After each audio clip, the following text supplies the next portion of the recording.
வணக்கம் நேயர்களே. ஒவ்வொரு வாரமும் ஆலோசனை நேரம் நிகழ்ச்சியிலே கல்வி தொடர்பான உங்கள் சந்தேகங்களுக்கு நாங்கள் பதிலளித்து வருகிறோம்.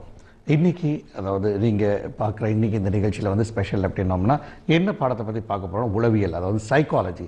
சைக்காலஜி அப்படின்னாலே எல்லாருக்குமே ரொம்ப ஒரு இன்ட்ரெஸ்டிங்கான ஒரு சப்ஜெக்ட் அப்படின்னு தான் சொல்லலாம்.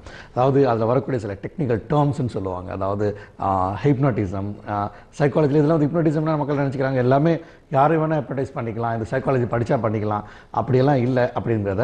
அதாவது பாடம், அதாவது சைக்காலஜிங்கிறது மற்ற சப்ஜெக்ட்ஸ் மாதிரி இதுவும் ஒரு சப்ஜெக்ட்ஸ். ஆனால் அதில் இன்ட்ரெஸ்டிங்கான விஷயங்கள் நிறையா இருக்குது. ஒருத்தருடைய மனோபாவங்களை, மனோ சுவாபாவங்களை, அவங்களுடைய கேரக்டரை, அவங்களுடைய பாடி லாங்குவேஜை, அவங்களுடைய ஐக்யூவை, இது மாதிரி நிறைய விஷயங்களை வந்து எப்படியெல்லாம் அனலைசிஸ் பண்ணுறது மட்டும் இல்லாமல் இது ஒரு மிகப்பெரிய வாஸ்டான ஒரு சப்ஜெக்ட் சைக்காலஜி அப்படிங்கிறத நாம் இன்றைக்கி சொல்ல போகிறோம். அதில் இந்த சைக்காலஜிக்கு என்ன பேசிக் குவாலிஃபிகேஷன் இருக்கணும், இதில் வந்து ஹையர் ஸ்டடீஸ் எங்கெல்லாம் இருக்குது, அது தவிர வந்து ரிசர்ச் பண்ணணும் அப்படின்னா எந்தெந்த மாதிரி யூனிவர்சிட்டிக்கு போகலாம், எத்தனை ஆண்டுகள் இது எடுக்கும், என்ன மாதிரி ஒரு சப்ஜெக்டை வந்து ரிசர்ச்சுக்கு எடுக்கலாம், இது மாதிரி பல விஷயங்கள். அதில் இன்னொரு முக்கியமான விஷயம் அப்படின்னா கவுன்சிலர்ஸ் அப்படின்னு சொல்லுவாங்க.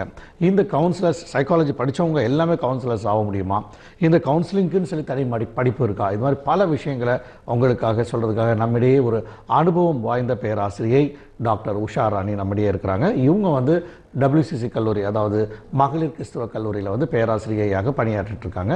அவங்களுக்காக இன்றைக்கி நம்ம ஸ்டுடியோக்கு வந்திருக்காங்க. நீங்கள் எங்களுடன் தொடர்பு கொள்வதற்கு 42059292 என்ற என்னுடன் தொடர்பு கொள்ளுங்கள். நிகழ்ச்சி ஆரம்பமாகிறது. வணக்கம் மேடம். ரொம்ப சந்தோஷம் எங்கள் நேயர்களுக்காக இன்றைக்கி எங்கள் ஸ்டுடியோவுக்கு நீங்கள் வந்திருக்கிறதுக்காக. ஸோ அதாவது இந்த சைக்காலஜி நம்ம சொன்ன மாதிரி எல்லாத்துக்குமே இந்த சைக்காலஜி பிடிக்கும். இது சைக்காலஜி பிடிக்காதவங்கன்னா இதை பற்றி சைக்காலஜி பற்றி பேச ஆரம்பிச்சிட்டோம் அப்படின்னீங்கன்னா எல்லாமே உட்காந்து கேட்பாங்க. ஆனால் ஒரே ஒரு சின்ன வருத்தம் என்ன அப்படின்னா, ஒரு காலகட்டத்தில் இப்போ கொஞ்சம் மாறிட்டு இருக்கு. சைக்காலஜி படிப்பு அப்படின்னு போகிறப்போ நிறைய பேர் வந்து கொஞ்சம் தேர்ந்தெடுக்கிற வீட்டில் என்ன சொல்லுவாங்க, அதெல்லாம் ஒரு மாதிரி அப்படி வேண்டாங்க. அதாவது இவங்க என்ன வச்சுக்காங்க, அதாவது மனநிலை இப்படின்னு படிக்கிறது அதாவது மனநிலை பாதிக்கப்பட்டவர்களுக்கு ஆன படிப்பு, நீங்கள் போகிறப்போ உங்கள் மனநிலையும் பாதிச்சிடும் அப்படிங்கிற மாதிரி ஒரு கருத்து ஒரு காலத்தில் ரொம்பவும் ஸ்ட்ராங்காகவே இருந்தது. இப்போ கொஞ்சம் மாறி நிறைய பேர் சேர்ந்துக்கிட்டு இருக்காங்க. பட் இதை வந்து அதாவது வெஸ்டர்ன் கண்ட்ரிஸ்க்கு கம்பேர் பண்ணும்போது பார்க்கும்போது இந்தியாவை காட்டிலும் அங்கே வந்து ரொம்பவும் ரிமார்க்கபிலிட்டி அப்படிங்கிறது ஜாஸ்தியாகவே இருக்குது. இது படிப்பவர்களின் எண்ணிக்கை அப்படிலாம். ஸோ ஏன் இந்தியாவில் கொஞ்சம் குறைவு, இப்போ எப்படி நிலைமை அப்படிங்கிறத பேசுவோம். முதல் கேள்வியாக சொல்லுவோம், இன்னைக்கு சைக்காலஜி இந்தியாவில் எப்படி இருக்குன்னு சொல்லுங்கள். படிப்பு சொல்லுங்கள். படிப்புக்கு நல்ல ஒரு டிமாண்ட் இருக்கு சார். இன்னைக்கு வாய்ப்புகள் நிறைய இருக்கு சைக்காலஜிக்கு. முன்னாடி நீங்க சொன்ன மாதிரி முன்னாடி வந்து சைக்காலஜி அப்படின்னாலே வந்து மனநிலை பாதிக்கப்பட்டவர்கள் அப்படிங்கிற மாதிரி நிறைய எதிர்ப்புகள்லாம் இருந்தது படிக்கிறதுக்கு. பட் இப்போ வந்து சைக்காலஜி படிச்சிருக்கோம் அப்படின்னு சொன்னாலே வந்துட்டு அடுத்து அவங்க கேட்கறது என்னன்னாக்கா, ஏதாவது ஒரு இது கேட்குறாங்க. எங்கள் வீட்டில் இவங்களுக்கு இந்த பிரச்சனை இருக்குது, அவங்களுக்கு அந்த பிரச்சனை இருக்குது, இதை எப்படி சரி பண்ணலாம் அப்படின்னு ஒரு ஆலோசனை தைரியமாக கேட்குறாங்க. முன்னாடி வந்து சைக்காலஜிஸ்ட்டை போகிறோம் அப்படின்னாலே வந்து ஒரு எதிர்ப்பு இருந்தது. நான் ஒன்றும் மனநிலை பாதிக்கப்பட்டவர் இல்லை, நான் எதுக்காக போகணும் அப்படின்னுட்டு. இப்போ சின்ன குழந்தையிலேருந்து பெரியவங்க வரைக்கும் கவுன்சிலிங் அப்படின்ற ஒரு சைக்காலஜி படிச்சிருக்காங்க அப்படின்னாலே அவங்கக்கிட்ட அவங்க அனுபவங்கள் மூலமாக என்ன செய்யலாம், அவங்களுக்கு என்ன மாற்று வழிமுறைகள் இருக்கு அப்படின்னு தெரிஞ்சுக்கிறதுல மக்களுக்கு நிறைய ஆர்வம் ஏற்பட்டிருக்கு. இன்னைக்கு காலகட்டத்தில் அந்த மாதிரி தான் இருக்கு. சைக்காலஜி படிக்கிறவங்க எண்ணிக்கையும் கூடி இருக்கு. சரி ப்ரொஃபஸர், அதாவது நல்ல ஒரு பாசிட்டிவான ஒரு பதில் நமக்கு வந்திருக்காது. இன்னைக்கு காலகட்டத்தில் சைக்காலஜி படிக்கிறவங்களுடைய எண்ணிக்கை அதிகமாக இருக்குது அப்படின்னு சொல்லி உங்கள் அனுபவத்தில் சொல்லிட்டு இருக்கீங்க. சரி, அதாவது இன்னொரு விஷயம், இந்த சைக்காலஜி அப்படிங்கிறது ஜென்ரலாகவே ஒவ்வொருத்தங்கள் ஒவ்வொரு கருத்துக்களை வச்சுட்டு இருக்கலாம். அதாவது லேமனை பொறுத்த வரைக்கும் சைக்காலஜி அப்படிங்கிறது என்ன, இந்த உளவியல் அப்படின்னு சொல்லக்கூடிய விஷயம் என்ன அப்படிங்கிறது சுருக்கமாக நம்ம நேயர்களுக்கு சொல்லுங்களேன். உளவியல்ங்கிறது உடலும் மனதும் சேர்ந்த ஒரு விஷயம். அதாவது டாக்டர்ஸ் பார்த்தீங்கன்னா உடலை மட்டும் பார்க்குறவங்க, சைக்காலஜிஸ்ட் வந்து உடலும் மனமும் ரெண்டும் சேர்ந்தது தான் மனிதன். அதை பத்தின படிப்பு தான் சைக்காலஜி அப்படிங்கிறது. உடலும் மனமும் ரெண்டும் மன விஷயங்கள் மட்டுமல்ல. ஓகே, சின்ன உதாரணத்துல சொல்லுங்க. உடலும் எப்படி இதுக்கு வந்து இப்போ பாத்தீங்கன்னாக்கா மக்களிடையே வந்து டயபெட்டிஸ் ஜாஸ்தியா இருக்கு, ஹைப்பர் டென்ஷன் ஜாஸ்தியா இருக்கு, ஹார்ட் ப்ராப்ளம்ஸ் ஜாஸ்தியா இருக்கு. இதுக்கெல்லாம் காரணங்கள்னு பாத்தீங்கன்னா இப்போ வந்து உளவியல் காரணங்கள் தான் அதிகப்படியா இருக்கு. மற்ற காரணங்களை காட்டிலும் நிறைய காரணங்கள் இருக்கலாம், பட் உளவியல் காரணங்கள் அதிகமா இருக்கு. அதாவது ஸ்ட்ரெஸ்ன்னு சொல்றோம், மன அழுத்தம் இருக்கு மக்களிடையே. மக்கள் இந்த காலகட்டத்துல வந்து நிறைய வேலை பார்க்க வேண்டிய ஒரு சூழ்நிலையில இருக்காங்க, நிறைய நேரம் வேலை பார்க்க வேண்டிய ஒரு சூழ்நிலையிலையும் இருக்காங்க. ஸோ அப்போ அவங்களுக்கு என்ன ஆகுதுன்னா மன அழுத்தம் ஜாஸ்தி ஆகுது. இந்த மன அழுத்தம் மூலமா அவங்களுக்கு உடல் ரீதியான பிரச்சனைகள் அதிக அளவுல வரத்துக்கு வாய்ப்புகளும் இருக்கு. அதாவது மனமும் உடலும் கலந்து, அதாவது இரண்டுக்கும் வந்து இது தேவையான ஒரு விஷயம் அப்படின்னு சொல்ல வந்தீங்க. சரிங்க. அப்புறம் இந்த படிப்பு அப்படின்னு வரும்போது இதுல வந்து இது என்ன, நீங்க ஆர்ட்ஸ்ல கொண்டு வரீங்களா, சயின்ஸ்ல கொண்டு வரீங்களா, பிஎஸ்சி சைக்காலஜின்னு சொல்றீங்களா, பிஎஸ்சி? ஏன்னா சில இடங்கள்ல பார்த்தீங்கன்னா எம்எஸ்சி சைக்காலஜியும் கொடுத்துருக்காங்க, எம்ஏ சைக்காலஜியும் கொடுத்துருக்காங்க. ஸோ இது வந்து நீங்க எதுல கொண்டு வரீங்க? ஆர்ட்ஸ்ல கொண்டு வரீங்களா, சயின்ஸ்ல கொண்டு வரேன் சார். சயின்ஸ். அப்போ வந்து பிஎஸ்சிங்கிற டிகிரி தான் கொடுக்குறீங்க. முன்னாடி வந்து பிஏ எம்ஏன்னு இருந்தது. கொஞ்சம் வருஷங்களா இப்போ பிஎஸ்சி எம்எஸ்சின்னுட்டு இது மாத்திருக்காங்க. சரி, சயின்ஸ் அப்படிங்கிறது வரும்போது பிராக்டிக்கல் ஓரியன்டட் படிப்பு தான் அது இல்லைங்களா? சரி, இப்போ வந்து பிஎஸ்சிங்கிறது எல்லா படிப்பு கூட போல இதுவும் 3 ஆண்டுகளாக தான் இருந்திருக்கணும் இல்லைங்களா? ஸோ 3 ஆண்டுகள். இதுக்கப்புறம் நீங்க எம்எஸ்சி போகும்போது 2 ஆண்டுகள். சரி, இந்த பிஎஸ்சி படிப்பை எடுத்துக்கிட்டீங்கன்னா இந்த அண்டர் கிராஜுவேஷன் 3 ஆண்டுல சைக்காலஜி என்னென்ன மாதிரி ஒரு பேப்பர்ஸை வச்சு, சப்ஜெக்டை வச்சு நீங்க சொல்லி தரீங்கன்னு சொல்லுங்க. இதுல வந்து அவங்க வந்து பேசிக் சைக்காலஜி, அதாவது என்ன சைக்காலஜினா என்ன, என்ன மாதிரி இதெல்லாம் இருக்கு, சப்ஜெக்ட்ஸ் இருக்கு இதுல அப்படின்னு, இப்போ லேர்னிங், ஊந்துதல், மோட்டிவேஷன், அப்புறம் உணர்வுகள், இதை பற்றிலாம் வந்து ஒரு பேசிக் சைக்காலஜின்னு ஒரு பேப்பர் இருக்கு. அப்புறம் வந்து டெவலப்மெண்டல் சைக்காலஜி, அதாவது மனிதன் ஒரு கருவா உருவாகிறதுல இருந்து வயசாக இறந்து போற வரைக்கும் என்னென்ன உடல் ரீதியான மாற்றங்கள், மன ரீதியான மாற்றங்கள் ஏற்படும் ஒருத்தருக்கு அப்படிங்கிறது இது பண்றதுக்கு டெவலப்மெண்டல் சைக்காலஜின்னு ஒரு பேப்பர் இருக்கு, அது பிஎஸ்சி லெவல்ல. அதுக்கப்புறமா வந்துட்டு அப்நார்மல் சைக்காலஜின்னு சொல்லுவோம். அப்நார்மல் சைக்காலஜினா இந்த நார்மலா இருக்கவங்களுக்கும் அப்நார்மல் இருக்கவங்களுக்கும் கொஞ்சம் வித்தியாசங்கள் இருக்கு. ஸோ அதுல வந்து என்ன மாதிரி காரணங்களுக்கு என்ன மாதிரி மனநோய்கள் வரதுக்கு வாய்ப்புகள் இருக்கு, அதுக்கு என்ன மாதிரி ட்ரீட்மெண்ட் கொடுக்கணும், இதெல்லாம் வந்து அப்நார்மல் சைக்காலஜிங்கிறதுல இருக்கு. அப்புறம் சமூக சைக்காலஜி, சோஷியல் சைக்காலஜின்னு ஒரு பேப்பர் இருக்கு. இதுல வந்து சமூக ரீதியான பிரச்சனைகள், அது அணுகுற முறைகள், அதை பத்திலாம் ஒரு பேப்பர் இருக்கு. அதுக்கப்புறம் வந்து ஹெல்த் சைக்காலஜியில் வந்து நான் சொன்ன மாதிரி உடலும் மனமும் சேர்ந்த ஒரு இது நிலைமைக்கு கொண்டு வருது ஹெல்த் சைக்காலஜி. ஸோ இந்த மாதிரி நிறைய பாடங்கள் பிஎஸ்சி லெவலில். சரி ப்ரொஃபஸர், அதாவது என்னென்ன மாதிரி நீங்கள் டீச் பண்ணுறீங்க அப்படிங்கிறத சொல்லிட்டு வந்துட்டீங்க. அதாவது ஒரு இந்த சைக்காலஜி அப்படின்னால எல்லாமே நினச்சிக்குவாங்க, நானும் வந்து சைக்காலஜி முடிச்சிட்டேன்னா நான் வந்து எல்லாருக்குமே வந்து கவுன்சிலிங் பண்ணலாம் அப்படின்ற ஒரு எண்ணம் இருக்கலாம் இல்லையா? இப்போ வந்து சைக்காலஜி அப்படிங்கிறது இங்கே இந்தியாவில் இப்போ தான் அது அதிகமாக பரவிட்டது. கவுன்சிலிங் அது ஸ்கூல்ஸில், காலேஜஸில் இதெல்லாம் வந்து கவுன்சிலர்ஸ்னு ஒருத்தவங்களை வைக்கிறாங்க. அதாவது அவங்களுடைய பிரச்சனைகளை அவங்கள்ட்ட வந்து மனம் திறந்து பேசி அதுக்கான ஒரு சொல்யூஷனை கொண்டு வர்றது ஒரு கவுன்சிலர்ஸோட வேலை.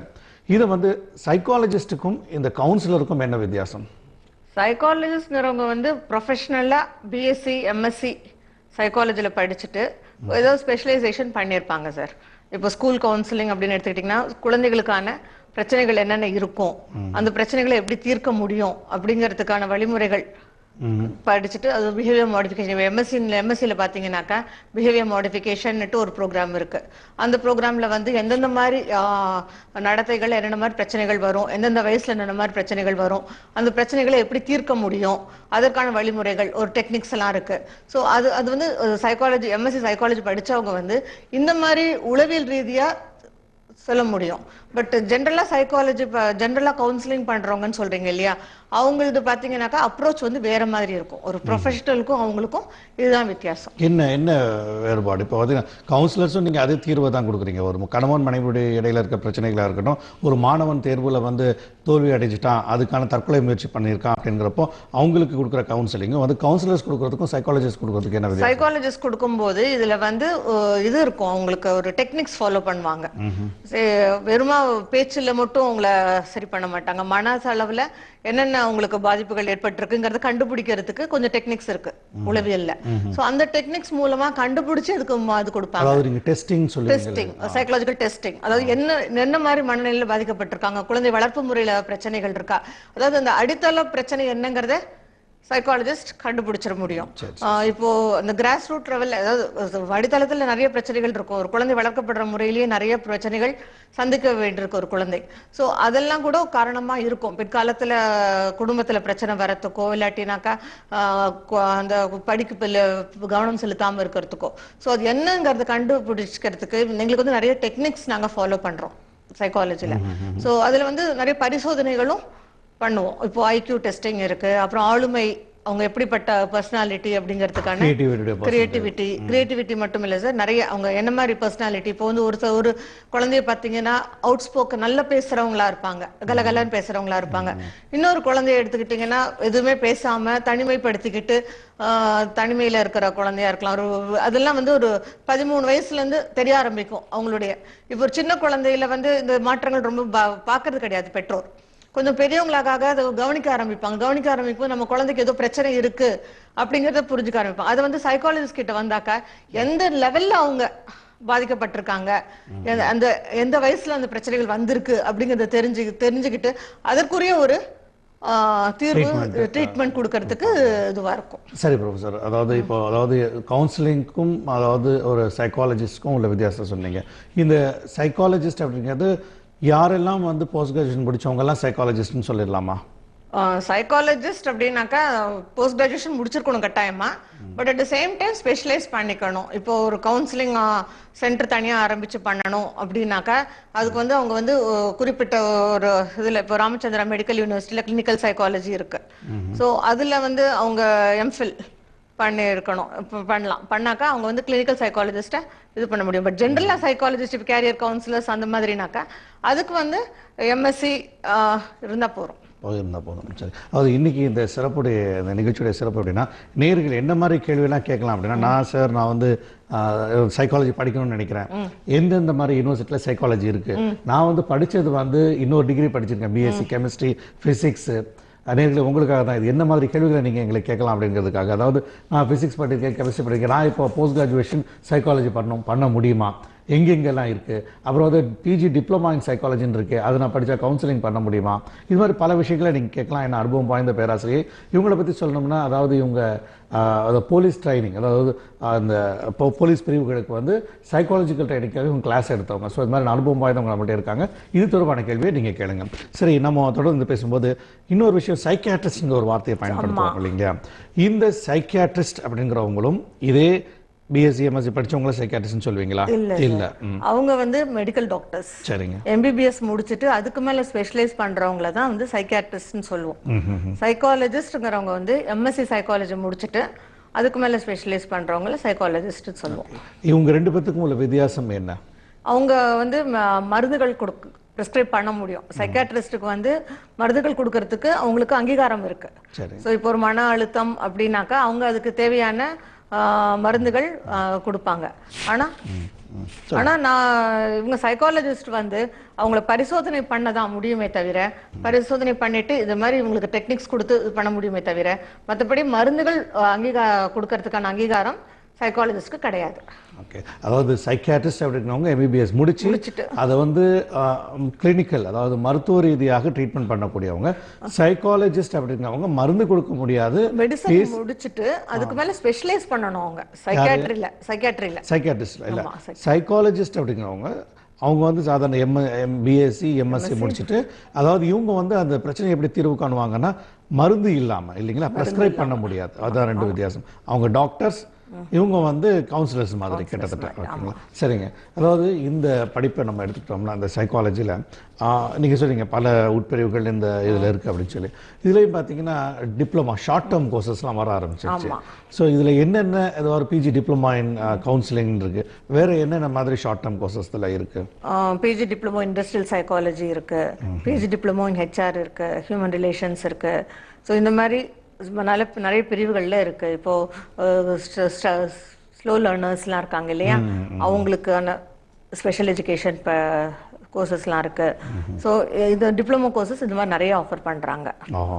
ஸோ தொடர்ந்து இது மாதிரி என்னென்ன காலேஜ் என்னென்ன மாதிரி கோர்சஸ் இருக்கு, ஸோ அப்படிங்கிறதையும் இது எங்கெல்லாம் இந்த ஷார்ட் டேர்ம் கோர்ஸ்ன்னு சொல்லக்கூடியதுக்கும் இது படித்தாலே நம்ம வந்து கவுன்சிலிங் மாதிரி பண்ண முடியுமா அப்படிங்கிற விளக்கத்தையும் ஒரு சிறிய இடைவெளிக்கு பிறகு தொடர்ந்து பேசுவோம். நேரில் சிறிய இடைவெளிக்கு பிறகு நிகழ்ச்சி தொடரும்.